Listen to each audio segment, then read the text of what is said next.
सूदखोरों ने 3 लाख के बदले 15 लाख वसूले और 25 लाख वसूलने वाले थे।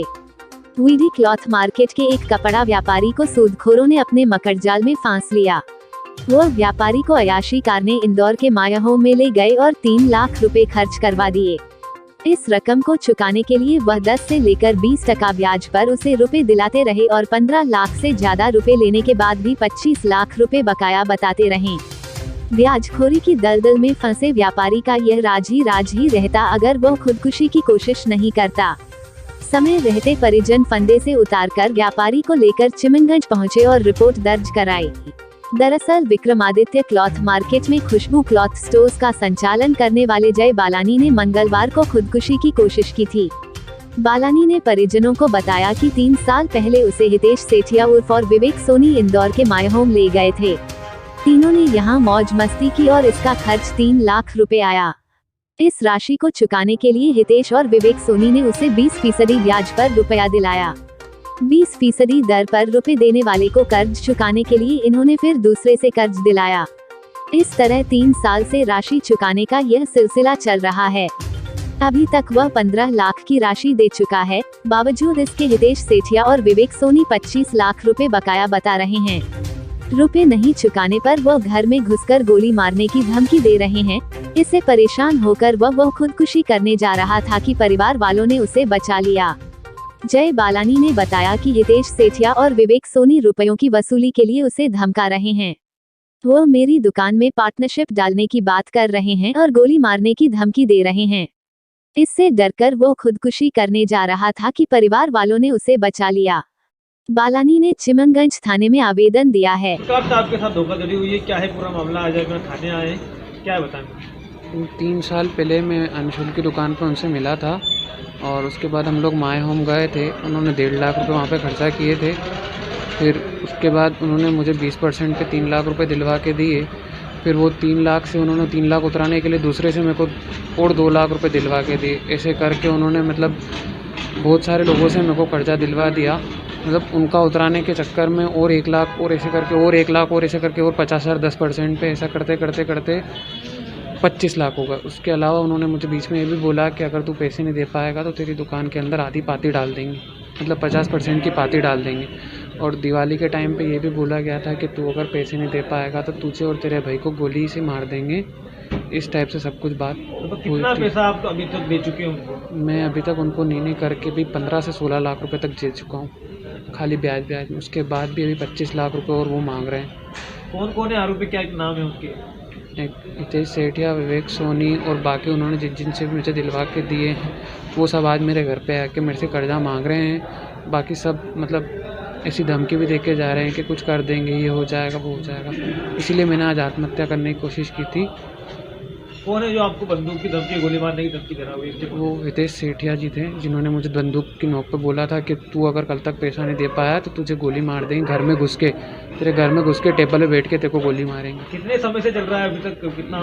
3-4 साल हो गए इस बात को। आज आपने कोई वो नोट भी लिखा है, क्या करना है, क्या है? मैं बहुत परेशान हो गया था और वो लोग बहुत परेशान कर रहे थे। इस वजह से घर से परेशान होकर मैंने अपने आप को फांसी लगाने की थाने आप आए तो किस प्रकार से आपने आवेदन किया है, क्या आपको आश्वासन? थाने पे मुझे मेरे भैया लेके आए हैं। अभी तक तो कुछ बात हुई नहीं है, बाकी मेरे भैया मुझे थाने पे लेके आए हैं अभी। बाकी अभी कुछ ऐसा हुआ नहीं। आपका नाम बता दीजिए। मेरा नाम जय बालानी। श्रद्धालुओं को ध्यान में रखते हुए रामघाट स्थित धर्मशालाओं की सफाई की गई। हर बार साल के अंतिम दिनों में उज्जैन के मंदिरों के दर्शन के लिए श्रद्धालुओं की भीड़ उमड़ पड़ती है और उनके रहने के लिए जिला प्रशासन की ओर से श्रद्धालुओं को न्यूनतम मूल्य पर रहने के लिए धर्मशाला में कमरे उपलब्ध कराए जाते हैं। इस भीड़ को ध्यान में रखते हुए रामघाट स्थित धर्मशालाओं की सफाई का काम शुरू कर दिया गया है। जानकारी देते हुए रामघाट प्रभारी नीरज पथरोड ने जानकारी देते हुए बताया कि रामघाट पर बनी सारी धर्मशालाओं की सफाई शुरू कर दी है और श्रद्धालुओं को साफ और स्वच्छ कमरे उपलब्ध हो सके इसलिए अभी से सारी व्यवस्थाएं की जा रही है।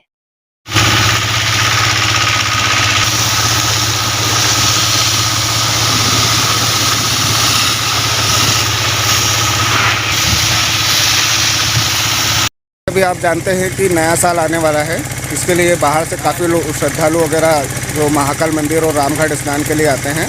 साथ ही जो है वो अभी जो भी छोटे बड़े मंदिर हैं उनके शिखर वगैरह और सारी चीज़ों को हम लोग नगर निगम की टीम द्वारा धुलाया जा रहा है। ये लगातार कितने दिनों तक काम चलेगा? ये नियमित रूप से हमारे घाट धुलाई कार्य चलते रहते हैं। जैसे आज जो है वो उदासीन अखाड़ा हम लोगों ने ऊपर से धोया और श्रद्धालुओं के बैठने वगैरह की व्यवस्था है वहाँ, तो आराम से धूप में बैठ के खाना वगैरह खा सकते हैं साफ़ सुथरी जगह में। और शिखर वगैरह धो रहा है? शिखर दर्शन वगैरह। क्या नाम है आपका? नीरज पतकोड़, रामघाट पर।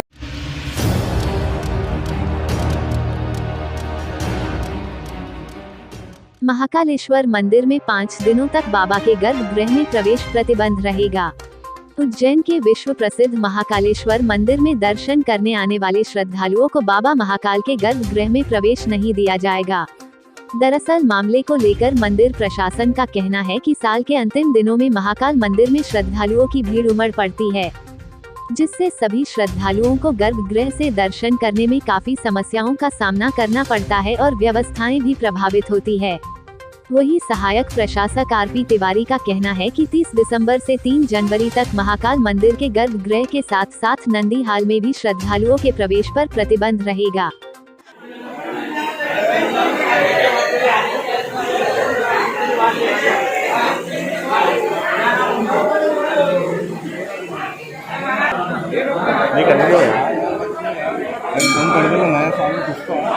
अरे मैं नहीं, दूसरी खबर में दे रही हूँ।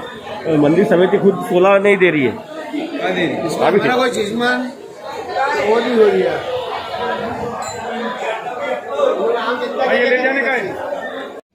जी हाँ, अभी खासतौर पर 25 तारीख के बाद में जिस तरीके से श्रद्धालुओं की संख्या बढ़ी है और नए साल में और ज़्यादा बढ़ने की संभावना है, इसको देखते हुए 30 दिसंबर से लेके 3 जनवरी तक जो सोमवार का दिन है, न केवल गर्भगृह बल्कि नंदी हॉल भी प्रवेश के लिए प्रतिबंधित रहेंगे, जिससे कि जो आम श्रद्धालु हैं वो भली भांति सुगमता से दर्शन करके जा सके और भीड़ नियंत्रण की स्थिति अच्छी तरीके से चले। सर आज जन सुनवाई में सर नए वर्ष को लेकर महाकाल मंदिर में दर्शन की क्या व्यवस्था रहेगी? श्रद्धालुओं को कहाँ तक प्रवेश दिया था? देखिए जी, आप लोगों को सभी को मालूम है कि मध्य प्रदेश सरकार ने जो है शाम का कर्फ्यू लागू कर दिया है, रात्रि को 11 बजे से सुबह 5 बजे तक। तो उस संदर्भ में भस्मारती में श्रद्धालुओं का प्रवेश अभी निषिद्ध है, वो नहीं आ पाएंगे क्योंकि समय नहीं है। दूसरा, अभी जैसे नववर्ष के समय जो अंग्रेजी नववर्ष है, इस समय काफ़ी बड़ी संख्या में श्रद्धालु आते हैं और सुरक्षा की दृष्टि से जो सक्षम प्राधिकारी हैं उन्होंने ये निर्णय लिया है कि 30 दिसंबर से 3 जनवरी यानी केवल 5 दिन श्रद्धालुओं का प्रवेश गर्भगृह में और नंदी हाल में प्रतिबंधित रहेगा। और आप जानते हैं कि सभी श्रद्धालु हमसे सहयोग करते हैं, किसी प्रकार की कोई परेशानी नहीं आएगी। बाकी सभी व्यवस्थाएं हैं, श्रद्धालुओं की सुरक्षा की और सभी अन्य इंतजाम है। आप सभी पधारें, आपके चैनल के माध्यम से मैं सभी का स्वागत करता हूँ। जय श्री महाकाल।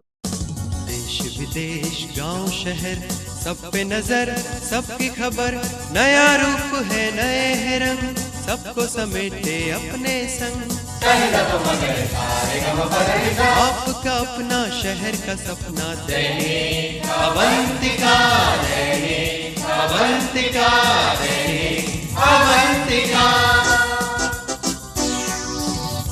राजनीति फिल्मी बातें सब कुछ ही हम इसमें पाते, घर होटल ऑफिस या दफ्तर, क्लर्क प्यून या हो फिर अफसर, सबका चहेता सबका प्यारा दैनिक अवंतिका, दैनिक अवंतिका, दैनिक अवंतिका।